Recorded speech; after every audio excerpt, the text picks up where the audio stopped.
Hello and welcome to the Equestrian Mums Club podcast. We're your hosts, Katie Allen Clark and Sophie Conway, avid equestrians and recent first-time mums. Join us and a herd of other guests as we discuss the wild ride of parenthood and horse care together. Now it's time to take up the reins and walk on into our next episode.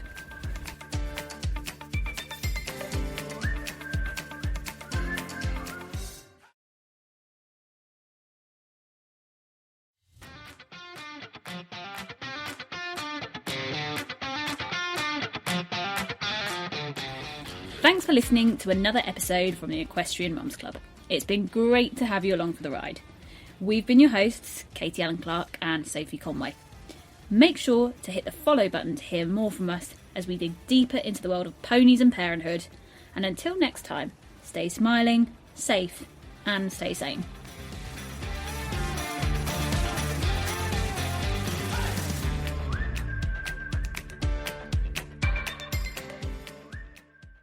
You know, we've been recording for 4 minutes now. And has it been anything good? No, It's been definitely me going, not. Katie Allen Clark, where are you? Sorry. Right, should we get going? Do it. Let's do it. Go, go, go. Hello. Hello. Good evening, Equestrian Mums Club podcast listeners. It is your favourite podcasters, hopefully. Fingers crossed. Eyes crossed. I doubt eyes crossed. it. We're back. It's the end of May, so you know what that means. If you're a regular listener, we do a catch-up. We're actually supposed to do other podcasts in the meantime as well, but we've failed to do that this month because life, but we'll get onto that in a bit. But hello, welcome. And if you're new to the podcast, well, you're in for some fun because I'm feeling energetic tonight. Can you tell? Can you?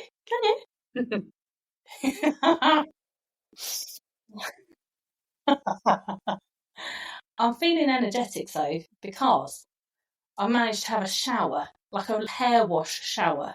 And this is just, it's giving me life tonight. Yeah, same. This is disgusting to say, to be honest. That's the first shower I've had in 3 days. And the only reason that I was like, I have to shower tonight, and it's always a risk because the ensuite shower is in my bedroom. Ruby's still in my bedroom. And so I have to put Ruby down and then sneak in there and hope that the shower doesn't wake her up. So usually I don't risk it and then just try and do a wash of my bits and tits at some point during the day. But tonight I was like, no, I need a shower. And the reason I need a shower is because I rode earlier in the pissing rain, howling wind, and Trev, if for anyone that doesn't know, is the young horse that I'm bringing on that suddenly grown wings, and he's absolutely huge and quite scary, to be honest. So he was as fresh as anything, and so I stank of nervous sweat. Nice, very sexy. I took him out for a really long ride in it, and honestly, every tree that we went past was like, it's like there was a ghost in every single one. It was horrible. So yeah, I had to get the nervous sweat off of me.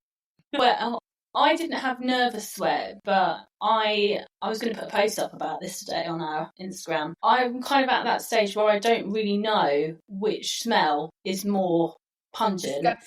Is it more yogurt? Is it more horse shit? Is it dog hair? Yeah.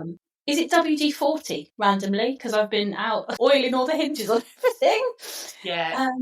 I'm exactly the same. I said I went to a soft play yesterday with my friends who are both also horsey, and I had sick all down my back from Ruby, and Olive had flung some sort of disgusting food at me, and I had forgotten to change my trainers. I had my stable trainers on. So Beautiful. It was literally the smell of disgustingness everywhere. It was gross. And because I can't smell it, because I'm used to it all, I don't care. It's other people's problem, I can smell it on me. I'm one of these people that if I could, I'd shower 4 times a day. I just have an obsession. If I could, I would never shower. I'd just be self-cleaning. That's not a thing, babe. You know that. But if I could be, I would. Because I can't be bothered. It's just an unnecessary extra time that I don't have in my day, and it's boring. I find it very cleansing for the soul as well as the body. And for your body. And also, no one can get to me in the shower. No one can ask for anything. I think that's wrong. I put Ruby on the floor outside the shower the other day. Ruby is 7 months old. She's my second daughter, and I put her on the floor, like outside the shower. But obviously, I had to close the shower door because otherwise she was just going to get soaked. And every time I closed the shower door, she was like, "Where's she gone?" And I'd open it, look at her, she's like, start smiling at me, and then I'd close it again and quickly wash another bit of me. And then open it again. Honestly, she is like the clingiest baby in the world. And she's also, so the last, I probably haven't really slept for like a month now, which is probably about the amount of time we haven't done a podcast for. So yeah, it actually is. That's the reason, really. If I haven't been able to, Katie's got lots of other stuff on. I'm not working at the moment, so I could definitely fit more in if I had a bit more energy. Yeah. And that's the crucial part, is it not? Yeah. Oh, what's happened? I've gone. Anyway, where's my face? Anyway, so I haven't really slept for a month, but I did notice tonight that Ruby has got literally, when a tooth erupts and it's like you can see the skin breaking. Oh. Do you remember that? And yeah, I do. Yeah, obviously not on you, but for Ray. So her, like, I noticed when she was screaming at about 100 million decibels in my face, I noticed that she had like a little hole in the top of her gum where her tooth is like coming. And I was like, okay, well, that explains why you're being such a bitch. But I did feel really bad for her. It's horrible. Oh, it is horrible. And I can't tell whether I was fortunate or unfortunate that Rafe had a lot of his teeth come through all at the same time. But my God, the worst ones are the back ones by a million stretch. I think Ruby's going to be more along Rafe's lines. Olive, we never really had too many problems teething. I think listeners will be able to tell us what their experience of it is. But my two experiences are completely different. Olive had like one tooth at 6 months and it slightly teethed a little bit, and then another one at 7 months and slightly teethed a little bit. Ruby, I think, is just going to get all of them within the next few weeks, hopefully, because otherwise I can't survive for much longer. Rafe was like those like Hungry Hippo games, like, or whatever, that have all the teeth, or the whatever it is game. He was essentially like that at about 5 months, like full set. That's so weird. And also, good job you stopped breastfeeding. Well, that's what I was going to say. And thankfully, a nail in the coffin for breastfeeding. I know. Do you know, Ruby's still fully breastfed, obviously, and normal food as well. She eats like about 10 meals a day, actually. But I've got my friends, he's like my gay best friend, stag do, at the beginning of August. And I've already got anxiety about it because Alex is basically going to have to deal with both of them. It's the first time he would have done it. And so if anybody has any advice about leaving for the first time overnight a breastfed baby and what I should do in the lead up to it, because I haven't got a clue. Bear in mind, she's also got a dairy intolerance. Pass. But my good friend Helen had the same with her little boy Freddie, and they've all survived. We've just celebrated his second birthday, so I feel like she could have that's what I'm kind of keeping in my head, is that I think she'd probably survive a week without food, to be honest, the size of her. But and it is only 2 hours away, so literally the worst came to the worst, I'd have to come back, but I really don't want to. So yeah, anyway, should we move on to horses? Hang on a minute though. Hang on, before we move on to horses, I want to come back to the teeth situation. Okay. So, okay. Four horses. Oh, so okay. Listeners may or may not remember that I am this sort of crazy human being that keeps buying horses, particularly youngsters, because I'm a fool. Well, the one that I have at home at the moment is Duke, and he is a dun Irish draft, and I love him to death. But I can't tell whether he has got some teeth coming through or whether he is in fact just a bell end, because biting is hot on the agenda at the minute, and that is driving me insane. Insane. Can I, how old is he? Well, he's a month younger than Rafe, so 21. He's being a bellend, I would say. He's doing my nothing. Yeah, Trev is still doing it, but you know what? He only does it to me. And it's so annoying. And I think it's because I'm a drip. I don't think it is just me on this occasion, sadly, because I did warn Simon the other day when he went to take the bale of hay out kindly for me because I was doing other things in the house. I did warn him, and yet Duke snuck up on him and bit him right in the middle of the shoulder blades, and it was the funniest thing I've ever seen. I honestly nearly wet myself, and I have actually got quite a strong pelvic floor nowadays, guys. It was amazing. But anyway, I didn't say that out loud. So, it's... Well, I think it's a young horse thing because Trev does it, and most young horses I know do nip, but you need to, so to speak, nip it in the bud because I haven't. Trev still bites me tries to bite me on the way down the field, and he got me the other day, and it's so annoying. And he knows now as well not to do it, but he doesn't do it to Alex because he knows he'll tell him off more than me. Listeners, if you have had a biting horse issue, please tell us more about how you have solved it. Obviously, all methods welcome to be listened to, but they may not be followed. Oh, can I tell you a method about this, which is really funny? Go on. So I did a bit of research about this when I first got Trev because he was really nippy when I first got him. So it must have worked a little bit. This is hilarious, by the way. So I looked it up, and I think it was Kelly Marks that had written an article about it.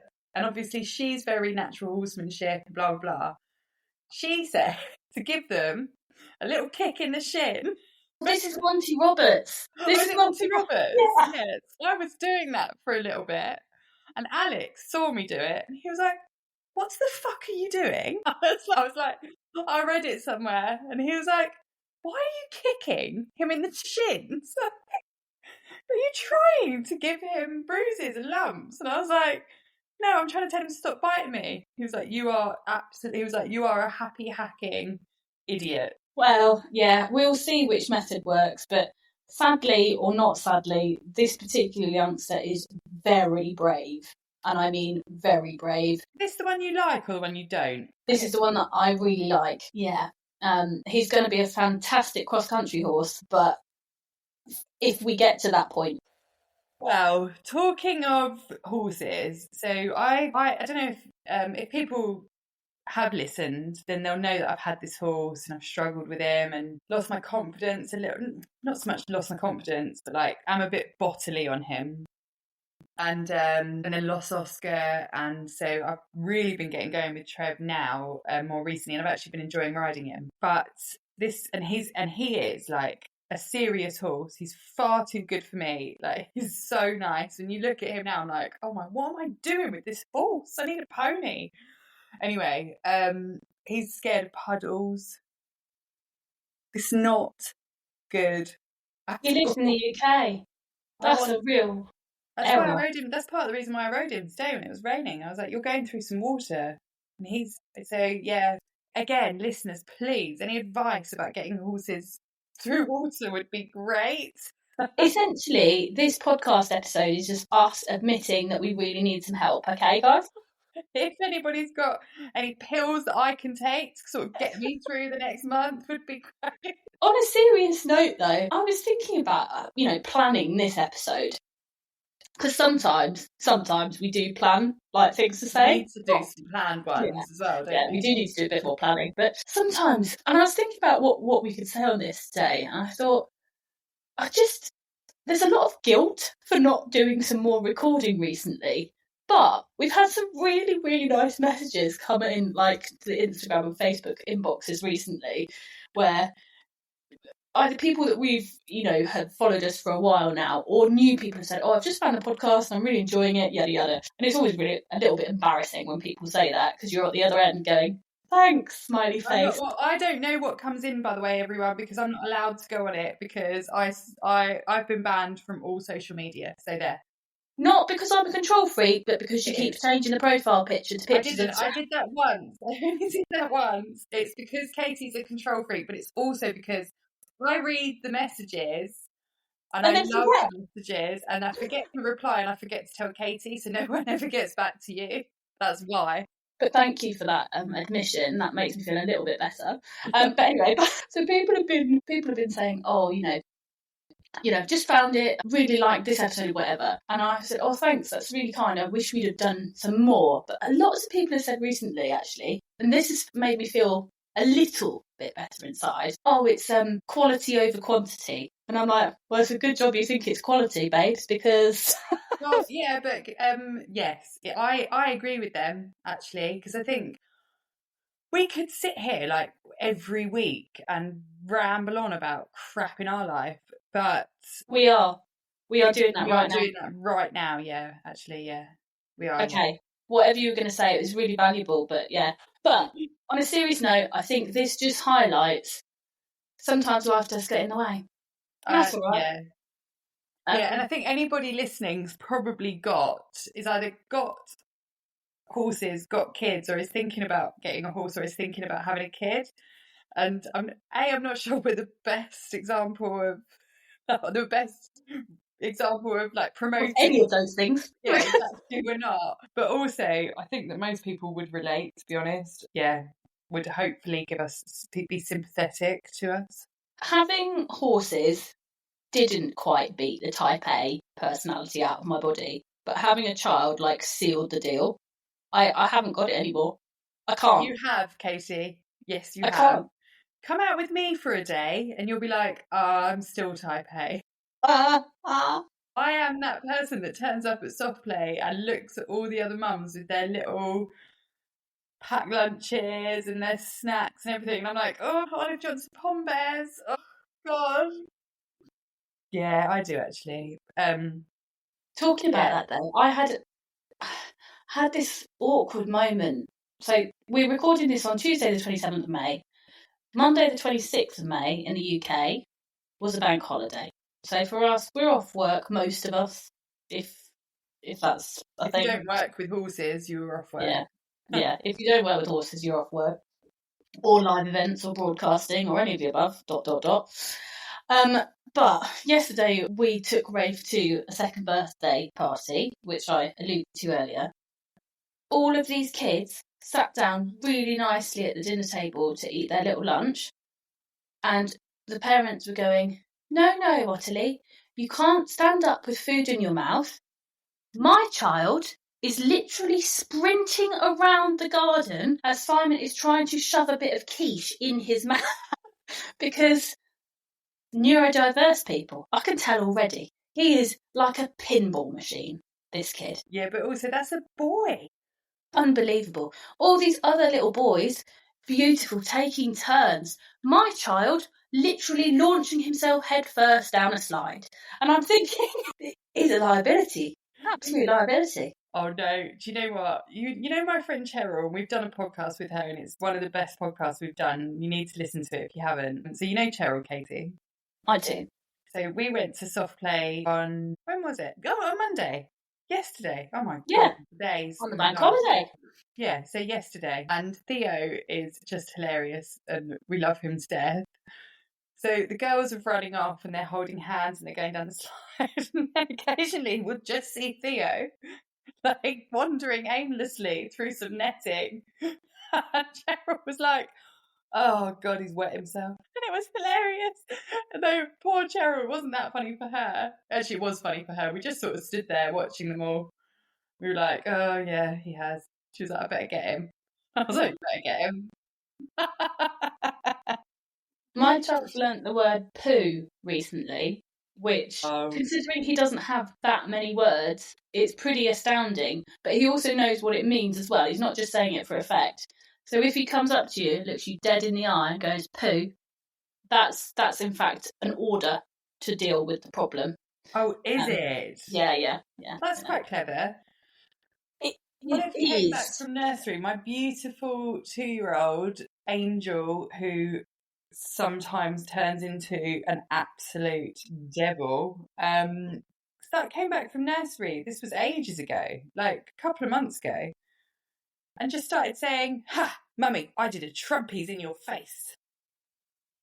And now she says it all the time. And I'm like, if you say that to somebody when you're out, and every time she says it, I says, please don't say that, it's rude. Trumpy's in your face. I don't know where she got it, but it's quite rude and quite annoying, actually. Yeah. My problem is that Rafe is now starting to associate all levels of poo with the word poo, whether it be horse poo, dog poo, any Good. sort of poo. And so my worry is that what happens when, I don't know, there's an embarrassing situation if you go to a public restroom or whatever, and your child starts heralding what's happening in there. Katie, that is the least of your problems. You wait until he starts repeating everything you say to everybody he sees, which is what I'm currently going through. Might have to sharpen up the vocabulary, I think. Yeah, I need to too as well. But she for some reason she hasn't copied me swearing yet, and I don't know why, because it's not in her nature not to want to say something horrible. But she hasn't clocked it yet, so I'm not doing too bad there. What's going on with Lottie? So Lottie, friends, she has just celebrated her 12th birthday last week. Everyone. She's my Irish draft mare. She's my ridden mare. So I am feeling a bit guilty again about not. Katie, can you get rid of all this guilt, please, for Christ's sake? I know, but again, it's in my nature, and I'm going to struggle. But I'll try, just for you. I've been doing a lot more with her recently, but it's been quite bittersweet, actually. Why? Because I'm enjoying her when we get out and about, but neither her nor I are fit enough to really do much more than we're doing. And that is grating on me quite a lot. So I'm kind of exploring options for maybe selling her. Is that the only reason, that you'd want to sell? Why? That's not a reason to sell her. Well, she loves getting out and about, doing cross country and jumping and all of that sort of stuff, which I can take or leave. I would like to do more prancing around, really, if I was completely honest. But I'm happy to kind of give it a go. I'm not really as brave as I was when I was younger, or maybe just not as naive as I was when I was younger. We'll talk about bravery in a minute, and I'll tell you a little story about bravery. Carry on. But now, every time we go somewhere, there's nothing wrong. It's just she's quite a high-strung person. She's quite a sensitive person. And so I spend a lot of time calming her down and emotionally getting her off the ceiling. And so when we do end up doing any work, it's not fitness work. Do you know what I mean? Because we just... and anything you do with her is fitness work, though. Anything. Yeah, I don't know. It's for the moment, it's if the right home comes along, then fabulous. Yeah. But if not, then I'll keep her, maybe put her in foal or whatever. But in other news, I've sold one of my youngsters. Have you? Yeah, so he's actually being collected tomorrow. The one you didn't like? Well, I didn't like at the start, but you know me. I warmed to most of them. But no, he's massive, Soph. He's 2 at the moment, and he's just turned 2 this month. Okay. He's going to be humongous, but he's looking really well. I've moved him to babysit a friend's dressage horse at the moment, and so split the 2 of them up. And he's just flourished since being out with something a little bit less annoying. So he's doing really well, and I advertised him for sale just because I knew he wasn't going to be my person, if that makes sense. And this lovely girl that is in uni has come with her parents to look at him, and they all sort of fell in love with him on the spot. And it's just a really nice moment when people come and you see it instantly. So that's really nice. It'd be strange not to have him though. Yeah, but good as well. Yeah. I mean, it's nice to be a part of his story, but I think, Yeah. What's happening with Trev? What's the deal with him? Oh, good grief! So he has he's basically just been the whole time I've had him just a bit of a legend, to be honest. But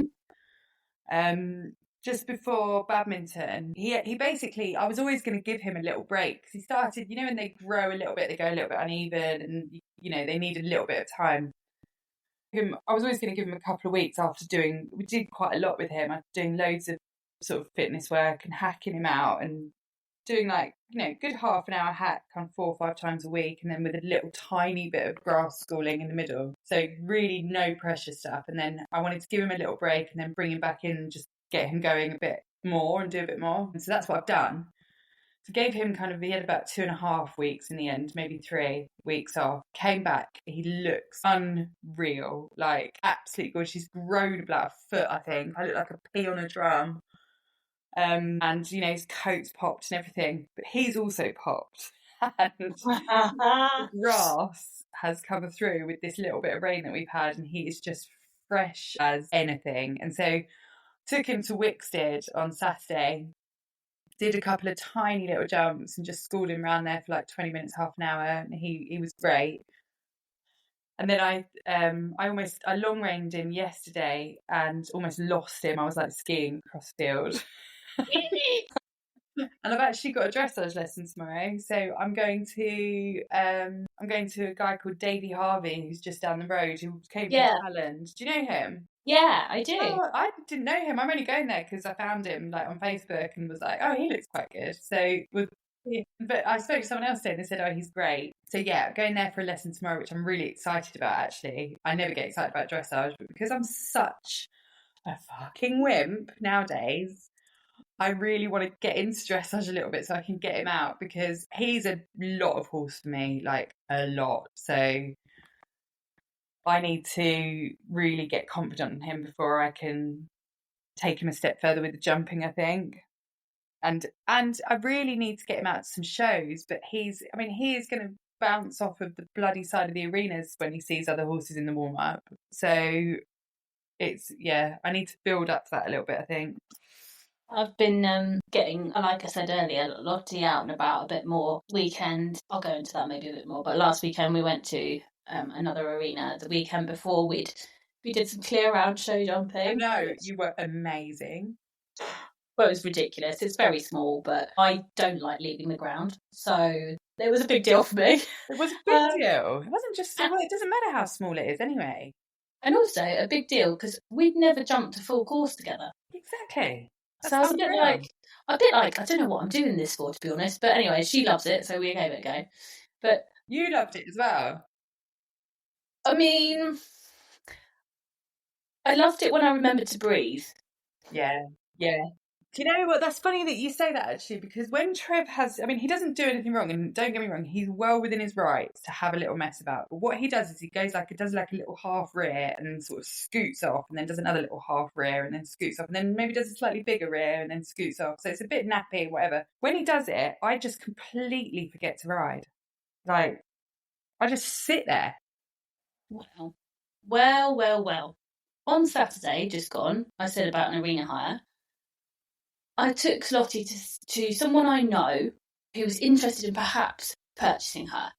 Not very far away, lovely, lovely lady. And she looking for something that was quiet but still sensitive sort of thing. Anyway, got there. Lottie was being a bit argumentative because it was absolutely blowing a gale, but nothing too bad. I then stupidly said, would you like to see her over a jump? She says yes. And so what I had just said, which was, she goes, does she ever buck, rear, bolt? Like, and I'd just gone, no, she's so easy, right? What a fool! Why did I ever say these things? I put her over an 80 centimetre cross pole. That, it was not that big, right? This horse is massive. And as soon as we got to it, she chipped in and we went absolutely flying over this. She then, on the way out, decides that she's going to do a really happy little buck. Wasn't a happy little buck at all. It was actually massive. And fuck off with me around the arena. And I lost both stirrups. Wow. At one point, I was like, I am coming out the side door. Like someone's watching me, and to be honest though, I sat back. I remembered at one point, sit back and no stirrups, and I'm laughing my socks off, going, "Hey!" like some woman possessed. And then we finally come to a standstill, and I went, kind of feel like I shouldn't have said what I said. What did she say? She say no, you. She wasn't laughing, but she didn't look delighted to want to get on. No, did she not get on? She did for approximately 30 seconds and then said, "This isn't for me." Did she? Yeah. Oh, at least she was honest. Meanwhile, Lottie, fucking prancing back to the box. Because you took her to that clear round, she thought she was doing it again. Prancing back to the box, and she was like, "My work here is done. I am never leaving." I knew it. I knew she's a mare. She knows. And so we arrived back quite early, and Simon was like, "You're back early," and I went, "Don't ask." Leave me. And he goes, and when I told him the story, he went, "She's never leaving. She's never leaving." Wow. Talking of riding, I'm obviously, now that Ruby's sort of come out of the newborn stage and she's got slightly easier, although not today, I decided that I'm actually just not going to go back to work until I have to. Great decision. Love that for you. Because, and this is actually a big topic, and I don't know what other people that are listening think of this, but I worked out that with 2 kids, it's when I had Olive, I went back at 9 months, when Olive was about 9 months. This time round, if I put them both in when Ruby's 9 months, and obviously Olive will be nearly 2.5, it's going to cost me about £6,000 for the 3 months that I'm back at work early, like overall. Yeah. So £2,000 a month about. Yeah. And I'm like, why am I going to do that? I'd rather, like, we can't afford for me not to go back to work. So we are literally going to be, we're like living on a bit of a shoestring at the moment and just hustling to sort of try and make bits here and there and whatever with the yard. But why would I do that? Like, that takes choice away from you, doesn't it? Even if I wanted to go back, what is the point? I'd be working literally to be level 0. Well, I think this is a dilemma that a lot of people face, isn't it? I went back to work obviously last summer, and I mean, I don't think I talk about our financial situation very much, to be honest, because I don't like thinking about it myself. But I've just been working just for childcare the whole time because of the childcare option that we chose. That's not because I've got multiple children. It's just because of the childcare option that we chose and that we wanted to do. And I'm still like, that is galling to watch that happen. And you're like, why am I doing this? Should I be spending more time actually just with him instead of having childcare? Like, what's the benefit here? Yeah, I think that. So, I think this sounds awful because obviously I love Olive and I wanted to spend as much time with her as possible. But I think when you've got one and then 9 months, you've got one baby. Yeah. And it's lonely, actually, when you're at home with the baby. And I know this now because when I'm at home with Ruby on my own on a Wednesday when Olive goes to nursery, I get a bit done, but you still don't get that much done because you've still got a baby with you, and it's a really long day when you've got one baby. Whereas obviously now when I've got 2, I've got Olive and I've got Ruby, and Olive's chatting away all day and Ruby's giggling and laughing alongside her. So actually being off doesn't feel as lonely as it did the first time round, and I think that was. I actually remember like that around that stage, like counting down the hours for like Simon to come home or like my mum to come over after work. Yeah, I do it with Alex. I'm like, when is he going to be back? Come on. I used to wonder like whether that was like actually healthy. Do you know what I mean? Like, I think it's normal because you're only at home. Yeah, but it is like. And I don't know whether you used to do this, but I used to plan like my mornings and my afternoons to have an activity, even if the activity was like go to Sainsbury's, so that you see. I drag those kids out generally every day, even if it's just to go to the park or, like you said, go to the shops or like just go and do some errands or something. Just get out of the house because they're better behaved when I'm out for some reason, and be. It just, otherwise you just, I end up getting angry with them when I'm here all day with them, and I don't want that, you know. You know, that is a real thing as well. I would like to apologise for anybody I've looked blankly at before this stage in my life. But when you said to me, whoever you were, potentially you, Rebecca Goodwin, my good friend, when you said to me, "Oh, I have to get out of the house as soon as possible because my child will absolutely cause chaos at home and it'd be awful," and whereas if I go out, it's different. And I used to look at you like, "What? No, no, no. That was before I had a toddler. Yeah. And now I'm in it, and this is hard. This shit is hard." Yeah, I know. And actually, even like, I have to sort of time it a bit with Ruby, because otherwise I'll have the crying toddler and the screaming baby in the car at the same time. And so life is literally just about like, right, how early can I leave so that Ruby needs to sleep? And then how early can I leave there? Or how late can how much can I push Ruby? But I still want to ride, blah, blah, blah. So yeah, I don't. Quantum physics. I know. Do you know what as well? I don't think, like, obviously we can't afford to have a horse at the moment. We can't afford for me not to work. We can't afford anything. But I am really loving leaving the house and riding Trev. Like, if he wasn't there, I think I would have gone insane. I don't know how people that don't have a hobby like that, where they can just get on a horse and go, do it.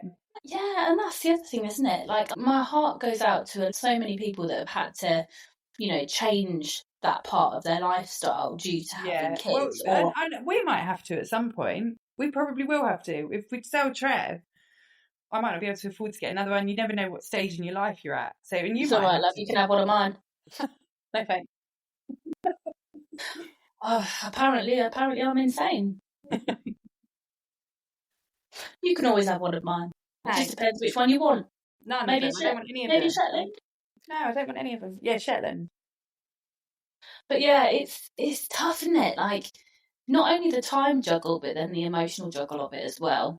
And I just find myself at the end of the day exhausted. And even if I did have the time to ride more, I'm like, I just energetically, I've not got it there all the time. Poor Lottie. Poor Lottie.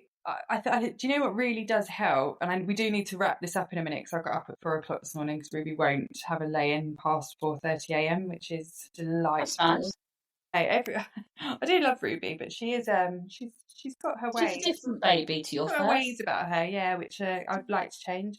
So what was I going to say? I've forgotten. It's gone.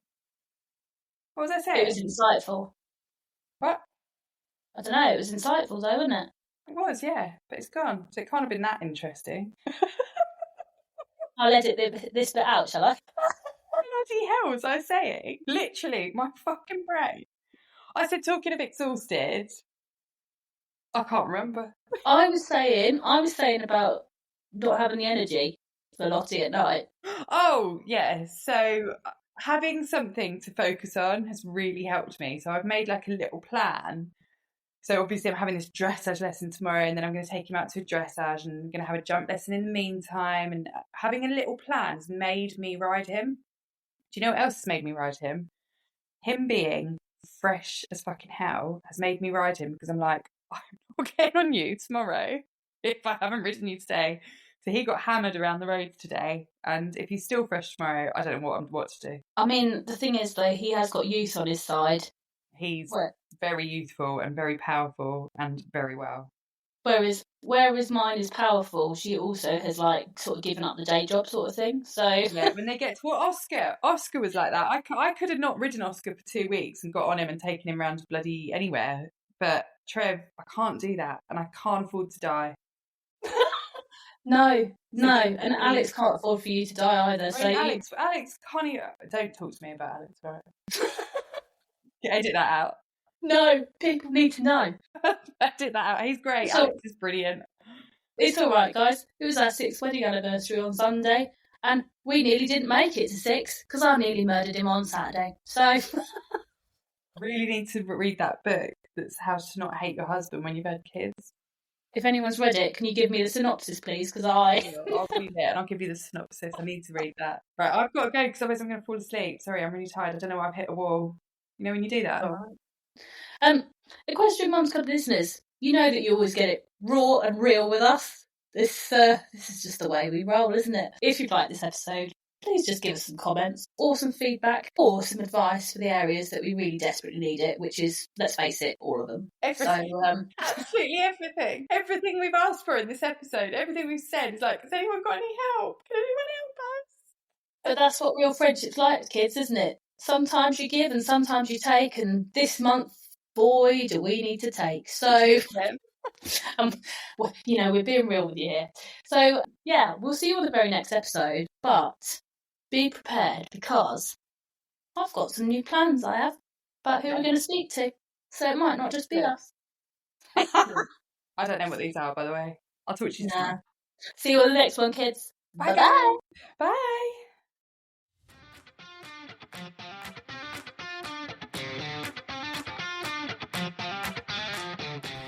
Thanks for listening to another episode from the Equestrian Mums Club. It's been great to have you along for the ride. We've been your hosts, Katie Allen Clark and Sophie Conway. Make sure to hit the follow button to hear more from us as we dig deeper into the world of ponies and parenthood. And until next time, stay smiling, safe, and stay sane.